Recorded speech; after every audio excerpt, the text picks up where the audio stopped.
Daisy's Po' Boy is fun, it's vibrant, it's bustling, it's fervent. People dancing in their seats, kind of bobbing their heads. I'd like to say that it feels like Mardi Gras every single day here. Is there such a word as New Orleans-ish? But it feels like New Orleans. Even though you're in the middle of Chicago, the middle of Hyde Park, you feel like you're in the Big Easy. The po' boy sandwich happens to be one of the most famous sandwiches throughout New Orleans. I love them. We cook them with joy and passion. The deepest feeling is knowing that you're doing the work that you both love, but also the work that impacts so many other people around you on a day-to-day basis. Our mission is to create positive impact in the communities that we serve while serving delicious fare and offering equitable opportunities for our team. My name is Eric Williams, and I am the chef owner of Virtue Hospitality.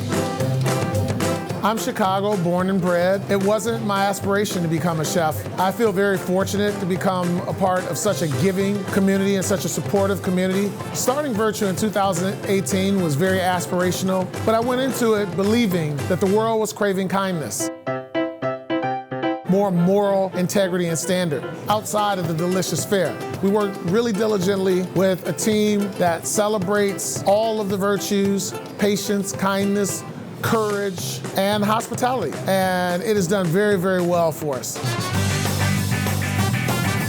Daisy's Po' Boy and Tavern is a lot more relaxed than Virtue. Daisy's a bit more freestyle. It's counter service, it's a bit louder, it's a lot brighter. Daisy's is a restaurant named after my late aunt Daisy. We chose to celebrate both the flavors and style of New Orleans because my Uncle Stu, who was my late aunt's husband, was the first man to work with me at the stoves at a very young age. And he's also the person to teach me how to make gumbo. We've been here every Wednesday to taste the chef gumbo, different chefs. Gumbo for Good is an initiative that supports our foundation, Virtue Leadership Development, for us to provide grants for young people in the culinary industry so that we can teach them how to transform their skills that allow them to both earn a decent living in the restaurant and hospitality community, but also skills that help them make better decisions when they're faced with challenges in their everyday life. Our music series usually features 4-star band. We play the tunes and the sounds of New Orleans jazz. Our hot sausage po' boy, bar none, one of the most amazing sandwiches in the city. Our muffaladas are to die for, and the fried chicken it's a no-brainer. As one customer said, it feels like a New Orleans cafeteria where people can laugh from the pits of their bellies.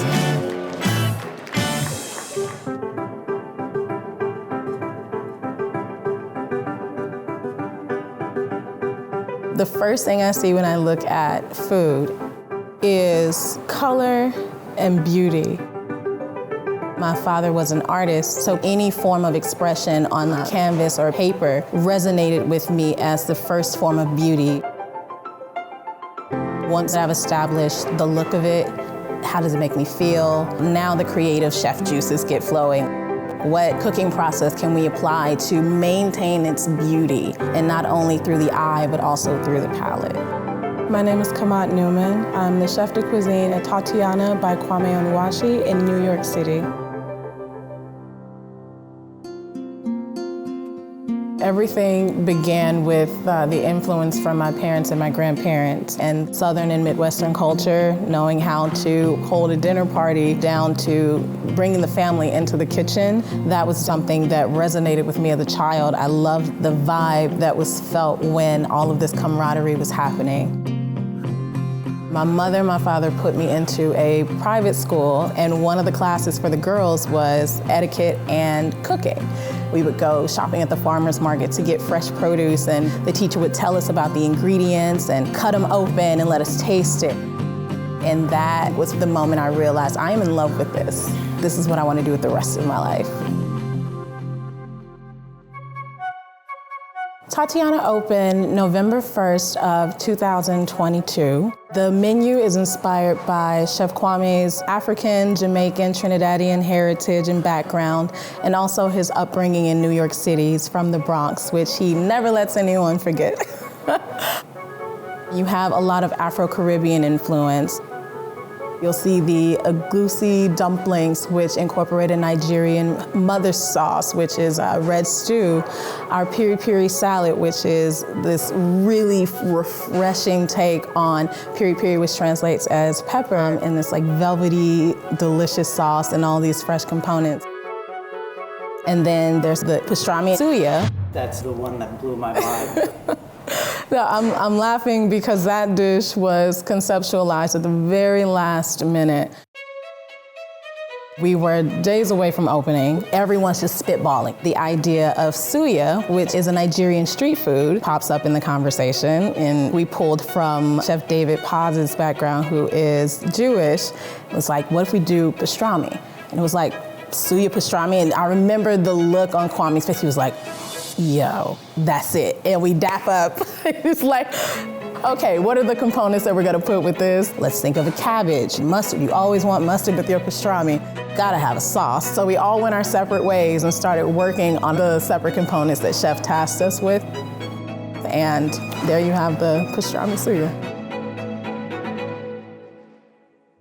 The team here at Tatiana is comprised of people from all different cultural backgrounds. We are all family in a sense, and we belong here. Being in Lincoln Center, in this area that used to house San Juan Hill, the predominantly Black and Hispanic neighborhood, it is validating. Throughout my career, European cuisine was made to be the pinnacle of success and notoriety. And to be here, doing what we're doing with the cuisine and the team that we have, it is giving back the space to the people that were misplaced from this neighborhood. Food to me is love. It's nurturing, it's care. Watching my grandmother get up before the sun rose to prepare meals for me and my siblings when we were at her house, that is when I felt the most safe, is when I was being cooked for. So I want people to have a feeling of home. That's what's really important to me about Tatiana. I would not like it if this was a restaurant that was so far away from the influences that Chef Kwame has been pulling from that people were no longer able to recognize it. And it is those moments that I come out to the dining room and I talk to a table and they're like, this egusi and the dumpling is it. Or this oxtail is exactly what I was looking for. It means the absolute world to me. We carry over 700 different kinds of candy at the store here, but we make over 200 of those here ourselves. On the wall, when you come in, one of the first things you see, we've got the world's biggest 100% handmade candy cane that we made, been hanging here for many, many years. It's crazy. It's a crazy process. I've never seen it before. It's really cool. I think that this is a craft that we need to preserve. It's something that somebody took a long time to get really good at. Logan's has been in downtown Ontario since 1933. I started working here in 1974. I was actually 12 years old at the time. And then in 1982, me and my wife Susie bought the store, and we've been running it right here in downtown ever since. We're going to separate it out just a little bit here. Just to see it firsthand of him making it, that process. I never knew this is how they did it. And then when they hand it to us and it's super warm, you can twist it to whatever shape you want. Yeah, I tried to do a heart. It's harder than it looks. When you look at a candy cane, like you don't think about like how they make it, but it was really cool to see it. What I love the best is that we get people that have been coming for many, many years. They came as kids, and now they're bringing their kids and their grandkids. One of the harder candies to make is actually the candy canes and the ribbon candy, but it is one of my favorite to make, and the main reason is because I get to interact with the crowd. For them, I think it's just the satisfaction of watching him make it and, mold it and fold it. It's satisfying. So that's what you wanted to come see. It's a process from beginning to end. You're watching Bite Size Coast to Coast. It's like a hug in your body. People say like cat themed, and it is cat themed. People take pictures. We do get a lot of pictures posted from our restrooms. Most photographed restrooms on the internet. Unfortunately, a lot of people ask us, do you have cats in the brewery? No, we can't from a health perspective. The health department is frowns upon that. And I've always had cats, and then I had the one that was the bitch and kitten, and then when she passed away, we said, oh, we're gonna go look at some kittens. and look meant we're going to take this carrier with us. And then we ended up adopting two, and one of the ones that we adopted is actually the logo. That's Nikita. We wanted to incorporate what would we do with the cat besides just naming it the Bitch and Kitten. So we work with local nonprofit cat rescues, and we give part of our proceeds to them, or we have fundraisers with them as well. Once people come here, they come back. They're basically like our regulars. And we have a lot of people, they look at us as a destination spot. They see our TikToks and stuff on Facebook, Instagram, or social media, and they're like, wow, you know, how unique, a cat-themed brewery. We've had people specifically come into town just to see us. I started homebrewing about 28 years ago and then moved in with Brigitte, and she had a cat named Shadow, also known as Satan's lap cat. Cat hated everybody, loved her, and was like, oh, what are we gonna call our brewery? And Brigitte coined the phrase, and she's like, oh, why don't we call it Bitch and Kitten after Shadow? And the name kind of stuck, and then here we are. I get into homebrewing through my brother. He started doing it, had some success, and I was like, oh, let me give it a try. And I was pretty lucky. My beers were good right off the bat. This is our award-winning sour ale. One of the things I think makes it really unique and that people like about it is we use the specialty yeast on this. The yeast is actually called Philly Sour, original yeast that was on a tree in a cemetery in Philadelphia. And somebody had the idea and said, let's make a beer. And it's not too sour, but it's not too light either. And it's just a really popular beer that people really like. He really focuses on the traditional styles, but to put a twist on them. Oh my God, that's fantastic. So this is a beer that I'm really excited about. This is our Norwegian Hazy IPA. The reason it's Norwegian is because it uses native Norwegian yeast called Kvek yeast. Kvek actually means yeast in Norwegian. This yeast can exist in an environment up to 97 degrees. What happens when you run it up to those higher temperatures is that this yeast will produce a really nice citrusy flavor that people love in hazy IPAs. We wanted to have a variety. We have an IPA, we have a stout, we have a porter, we have a bitter, we have an ale, we have a golden ale. It's kind of neat to be able to brew and drink what you want. We wanted people to come in and be able to spend time here, hang out. You've got people that are in their 20s, you've got people that are older, that you've got families and couples and people on first dates. And we just really wanted to specifically do something different from what was out there in the beer community. The flavors just pop out at you. They're not boring, they're not bland. We're both from the Sichuan region of China, where it's known for its incredible flavors. It's good quality food and it's fast. It's like the next kind of evolution of the idea of grab and go. Swa Soubrette is a convenient grab-and-go modern Sichuan concept that's inspired by Stephanie and my heritage. We're offering something a little different than most other stores. They're coffee shops, sourcing the best quality ingredients with the best flavors of Sichuan China. I am the founder of Fly by Jing, which is a modern Sichuan condiments and hot sauce brand. And Steph, her family is in the Sichuan restaurant business, and it kind of made sense for us to partner together. Swa has all of the food requirements, quick, tasty, healthy, like one-stop shop. It's aesthetically pleasing, but the quality matches the price. You know, I feel like I'm getting my money's worth. You're not going to find these takeout options that are what this place offers, so a little more unique and something that you're not going to see a lot, so it's just something different. So you'll see items on here like kung pao salmon, or we've got organic tofu chocolate pudding. Our Chongqing chicken tenders. It's gluten-free because we use a quinoa crusted flour base, and it's just so delicious and flavorful and spicy. It's really amazing to see the welcome that we receive from the community. They are so excited to discover who we are. We're back on Bite Size Coast to Coast. We don't want it to come to an end. What I wish is for people to know about Ethiopian food. People think, oh, Ethiopian food, it must be spicy. It's spicy, but nothing that would bite you. You get more of the flavor than anything else. It's delicious. It's just incredible. You know, I started here in 2000. This is my 24th year. In 2004, Jonathan Cold came to my restaurant and changed my life completely. Practically, I was on the verge of closing down, and then he came and just blew everything out, and it never stopped to this day. And then, of course, having Chrissy and Dave dine out coming here, I was just so excited to be part of that, and they were just very kind and incredible. I went to Ethiopian market where we shot, and the people are like, oh my God, she's coming with these two huge celebrities. I am your manual labor day. You let me know. Dave, cooking with David was just the most fun. He's just so supportive of me and doing everything. If I tell him, okay, do this, do that, having all these people in my place, it was just incredible. Big celebrities come all the time. They shock you in this business. You remember where Meryl Streep was outside waiting for 45 minutes, and I didn't even know. And nobody, I would have cleared the whole place to have her in. And then later, you remember she came in and I said, that's your mother?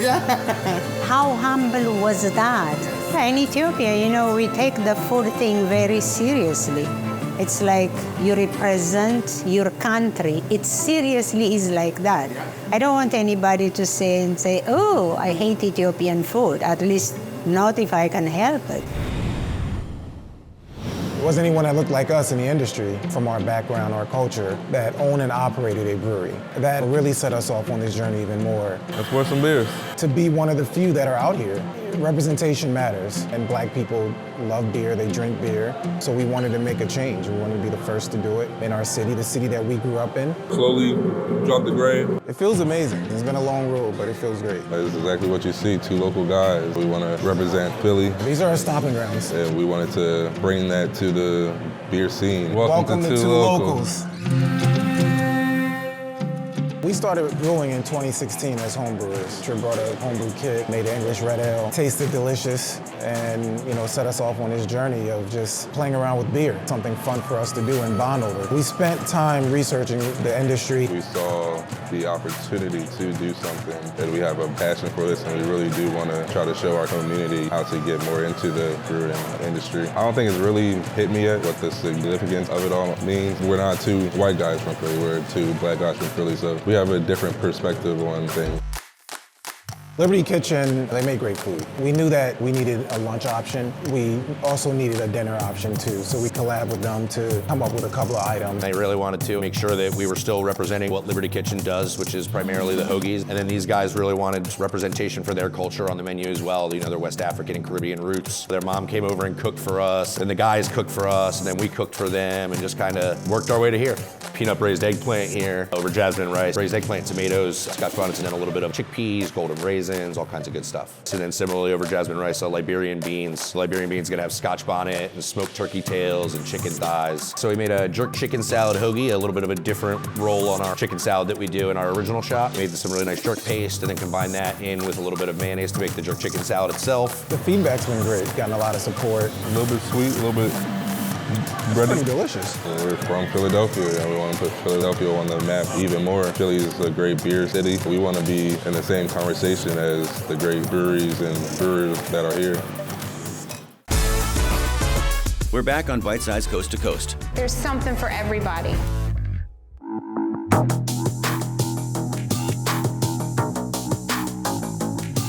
We're one of the few places that makes their own ice cream in-house. This is the real stuff. The ice cream is always one of my favorites. Any flavor that you try, you can immediately tell that it's handmade. The flavors are amazing. Delicious. It's not only ice cream, it's also pie. There's nothing more homey than that. What's the perfect partner to a good scoop of ice cream? And we thought, a pie a la mode made sense. The crumble that they put on top is life-changing. It's so good. One of the pies that we have on the menu right now that's super popular is we have a strawberry Mississippi mud pie. Everyone loves pie and ice cream. I mean, their ice cream is hands down the best. And I always have to get more than one scoop.